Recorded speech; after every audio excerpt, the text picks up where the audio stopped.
মিছৰৰ নজনা ইতিহাস। ক্লিওপেট্ৰাৰ ৰাজত্ব জীৱনৰ কিছু নজনা কথা। ক্লিওপেট্ৰা 18 বছৰ বয়সত ইজিপ্তৰ ৰাণী হৈছিল। তাই 9টা ভাষা জানিছিল। তাই ইতিহাস, ভূগোল, শৰীৰ বিজ্ঞান, ৰাজনীতি, অৰ্থনীতি, প্ৰাণী বিজ্ঞান, ৰসায়ন বিজ্ঞান আদি সকলো জানিছিল। নিঃসন্দেহে তাই আছিল মিছৰৰ আটাইতকৈ প্ৰভাৱশালী ৰাণী। যদিও তাই মিছৰৰ স্থানীয় কোনো ব্যক্তি নাছিল, তথাপিও তেওঁ আছিল মিছৰৰ আটাইতকৈ শক্তিশালী মহিলা। মাত্ৰ 22 বছৰকাল ৰাজত্ব কৰাৰ পিছত সাপৰ কামোৰত মৃত্যুমুখত পৰিছিল। তাইৰ মৃত্যু এতিয়াও ৰহস্যৰ আৱৰ্তত। এই সম্ৰাজ্ঞীয়ে নিজৰ ভায়েকক বিয়া কৰাইছিল। শেষত নদীৰ পানীত আকৌ ডুবাই হত্যাও কৰিছিল। পিতৃৰ মৃত্যুৰ সময়ত তেওঁৰ বয়স আছিল মাত্ৰ 18 বছৰ।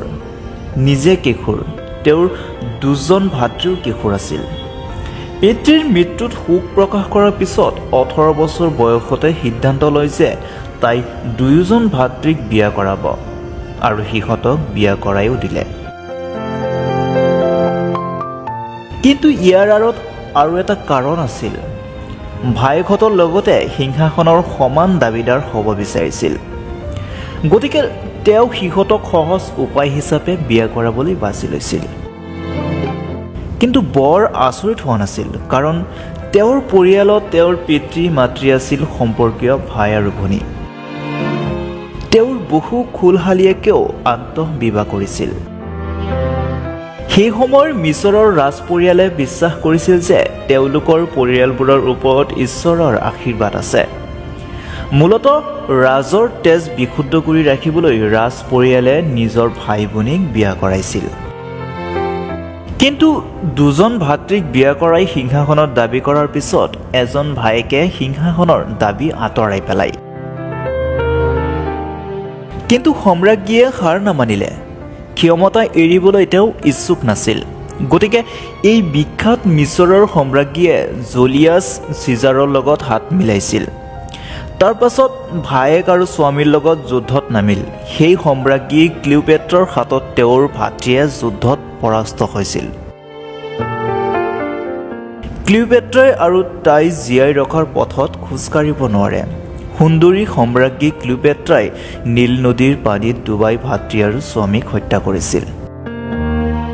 কোৱা হয় যে ক্লিওপেট্ৰাই নিজৰ সৌন্দৰ্যৰ সহায়ত সেই সময়ত এজন এজনকৈ বহু শক্তিশালী ৰজাক জয় কৰিছিল।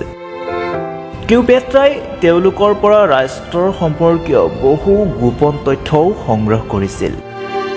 এইদৰেই তেওঁ চিজাৰৰ এণ্টনি নামৰ এজন সেনাপতিৰ লগত জড়িত হৈ পৰিছিল, আৰু তেওঁ নিজৰ সৈতে মিছৰৰ স্বাৰ্থ ৰক্ষা কৰি আহিছিল।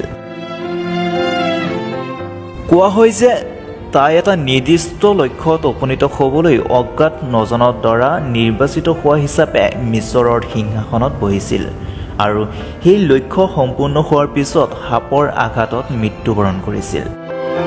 তাইৰ মৃত্যু কেনেকৈ হ'ল সেয়া এতিয়াও ৰহস্যৰ আৱৰ্তত। তাইৰ মৃত্যুৰ পিছত ৰোম আৰু মিছৰত খ্ৰীষ্টান ধৰ্ম ক্ৰমান্বয়ে জনপ্ৰিয় হৈ উঠে।